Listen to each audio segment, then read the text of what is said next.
how do we take those three parts of ourself and be able to find some kind of understanding first with the Jesus self, let's say, because that's the easiest part, that's our humanity. And we have all of the answers for our humanity. We know why we think or feel a certain thing. We know even why do we feel a certain thing about a certain person, because they said this, they did that, I grew up like this, my father said that, my husband did this. This is who we are in our human expression. So when I first had my awakening, this is the first pieces of information that came to me. And in that 4 minutes, I call it Almapura the beginning, because the beginning being that this is what I know. I know this. So it's the beginning because it teaches us about our experience of humanity. So I offer these workshops. The first 5, Almapura the beginning, state of being, honor self, trigger points and reaction types, dehumanization and process of love. These are the first 5 workshops that, and some of you in the room have taken the workshops, but what you'll find with these workshops is that it is a very, very great description of who you are in your humanity. It's like, why am I this way? Why does this happen to me? How come I feel like this every time? How come people treat me like this all the time? How come, why? I don't get it, what? That's what this covers. That's why I went into this like 3-year prayer thing to God, like what's going on with my life? Like why isn't it working? And then this was the answer. So when I came out of this experience, I was like, oh my God, that's totally why. So I started asking people about their state of being, which is, who are you at your core state of humanity? So I started asking people these things that I learned in my 4 minutes. I'm like, hey, tell me about this with you. And they're like, yeah, this, and that. And they're like, oh my God, it makes sense. And basically what we do in the state of being is we try to discover what is your core perception of Earth. And it comes from a moment in your life that you will absorb as your perception, and that is how you treat the world, and that is what you expect from the world. And the state of being is a bunch of things. It is your core self. It is the description of who you are in humanity. It's the moment that you went from a fully spiritual being into duality, into a human awareness and a human perception, an awareness of mortality, an awareness that you are separate as a human being. Okay? That's what we learn here. So this describes your strength, your weakness, your gift, your expectation, your tendency, the glasses that you put on to view the world, and what you want back from the world. That is your state of being. Once you understand that, now we've kind of opened up a line of communication between your body and your soul. Just in that first workshop, that's what we do. And then we learn about, oh crap, now that I know who I am, can I be nice to that? Can I honor it? Can I love it? Do I agree with it? Does it manipulate me? Am I sucked in by these perceptions? Am I sucked in by this conditioning of humanity? And in honor self we learn, no, we don't have to be. Right now, what I understood about this experience is that when I discovered this thing about myself as my state of being, I realized I had a choice. I know it sounds silly, but we have a choice. Before that experience, I didn't know I had a choice. Almapura, the beginning, shows you what your choice is. Where is that choice? How can you use it for your benefit? You learn that in honor self. So the first 2 workshops there, what they do is they teach you about you and how to be friends with you, which is beautiful. And then we go to trigger points and reaction types, and this one teaches you how to be friends with everybody else. And this one teaches you what are those little buttons inside of you that people can trigger, that they can manipulate you. Hey, if you got a good one, you know, my husband will rub my hair and ask me if I have ham, and I'll make him a ham sandwich. Good trigger point. Of course, he could say, you're really a crappy mom. Bad trigger point.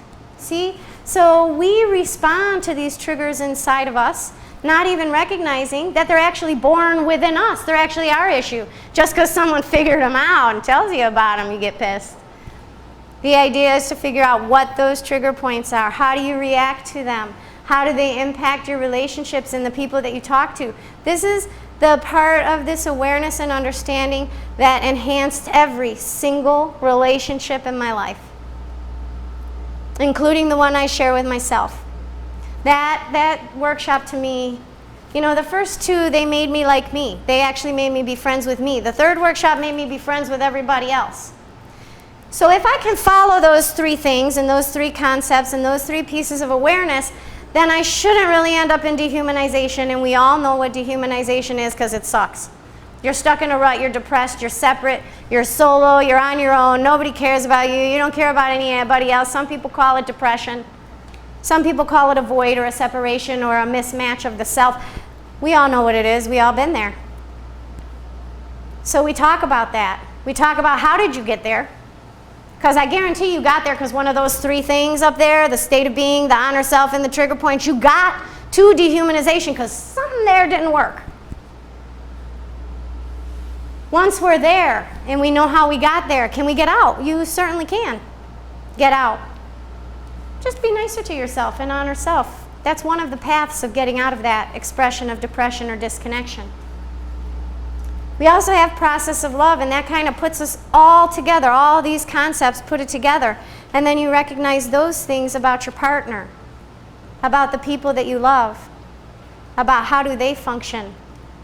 Because you have a condition and a perception and an opinion, and so do I. But I don't know yours, and you don't really know mine. So can we get along 100%? Can we have total compassion for one another if we don't know the condition of someone's humanity? Or we don't know the condition of our own? When our spouses or our parents or our siblings or our children say, I don't know what you want from me. Or they say to you, what do you want from me? You go, I don't know, you should know. How the hell are they supposed to know? You don't even know. They can't know. Because you don't know. So they try, but they don't know. And that's where my husband and I found ourselves in 1998. And that's how that whole experience came about, over a big fight. And so this is super important, because the place you want to start is on earth. Here we are. The furthering workshops, called Getting to Know You, the Discernment Table, and Work Ethic, these are follow-up types of things that after I got Almapura at the beginning all worked out, and I understood that, you know, the information was so much in my brain that over the years these other workshops started to develop themselves. The first one, Getting to Know You, this takes relationships to a whole entire new level. We are talking then about specific styles and categories of relationships. Your intimate, profound relationships, your casual relationships. What kind of efforts do you put into these relationships? You know, you're married for 20 years, and the guy at work brings you a cup of coffee, and you're like, hey, the guy at work brought me a cup of coffee. At least I do that if he's cute. Okay, so you get that giddy feeling, and where did that go? How come that's not with your spouse anymore? How come you have a great time hanging out with your best friend, but you can't talk to your sister? Like, these are the things that Getting to Know You talk about. Because we're all one thing, so we all at our essence love each other, but the earth gets involved and we don't even know, and then we lose the earthly connection with the people that we love. The discernment table, I love the discernment table because it's a process of recognizing every complete situation that you could come into contact with. So let's say you have an experience and you can't figure out which decision to make, how to make it, which is the best. Half of yourself is screaming like, do this. And the other half of yourself is like, hell no, we're not doing that. The discernment table helps you take that and break apart those experiences on different levels of awareness and understanding. So from a human perspective, a spiritual perspective, a unified perspective, and the goal to be getting to the truth. It's a very simple process. And I forget about it sometimes. So I'll be going through some kind of experience in my life and I'll be totally upset about it, and I'll call my daughter and she's like, what's wrong, Mom? I'm like, oh my God, and I go off, you know, and I start to talk about how crappy my day was, and she's like, did you do the discernment table? I'm like, whatever, goodbye. Then I hang up the phone on her, and then I do the discernment table, and I kind of put it all back into practice. And so obviously you might not be using the discernment table if you have a happy experience, because you're probably not going to spend a whole lot of time thinking about it. But when you have experiences that are traumatic, or they're causing you turmoil, or you want to learn what is the best possible way to approach making a decision, this is the way you would do it with the discernment table. And work ethic says, who are you at work? Why are you that way at work? What do you have to offer at work, in your career, in the way that you function? And why does every job feel the same? I have my sister, I haven't talked to her in several years, but she had like 5 jobs and they all sucked. And she's the only one that did anything, everything, all the time. How could you have 5 different jobs and they're all the exact same job? Yeah, it's because of you, right? So that's what we're looking at when we talk about the work ethic, and it is actually a really good experience to take that, because it teaches you all about how you can enhance your career and interact with the people at your job, especially like if you are a human resource person, or you're the person that people kind of count on for stuff. That's a lot of wonderful understanding. So I encourage you, I will be offering the Almapura series here in October.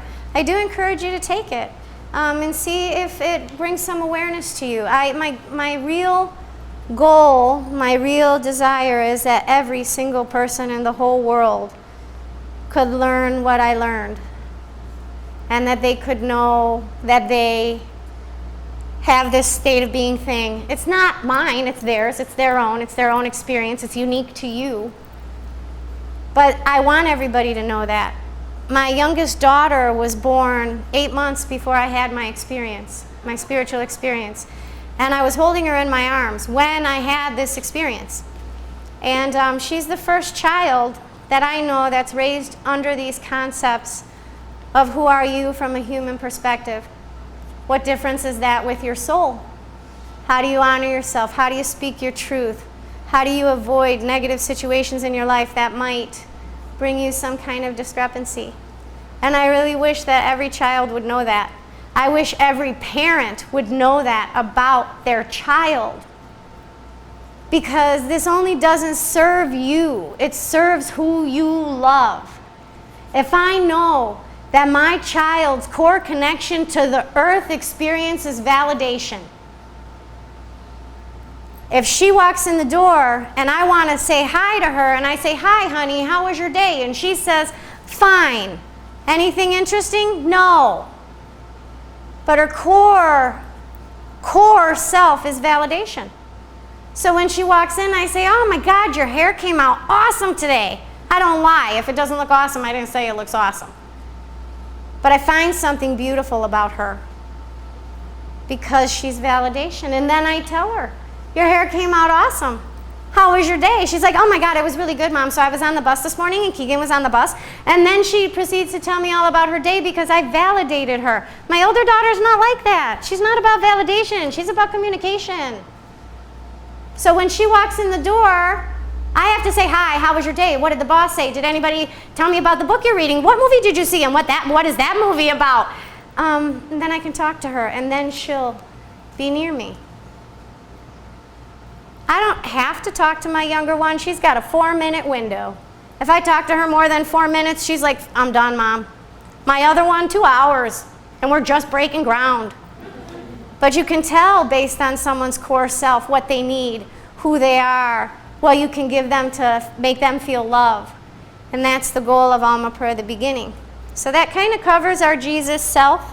And in your journey of that understanding and awareness for yourself, you will find the distinction of your human self, and you will very clearly see the difference between the human mind and the ideas that you have that were created here, and the inner part of you that really wants to shine through that, to come through that.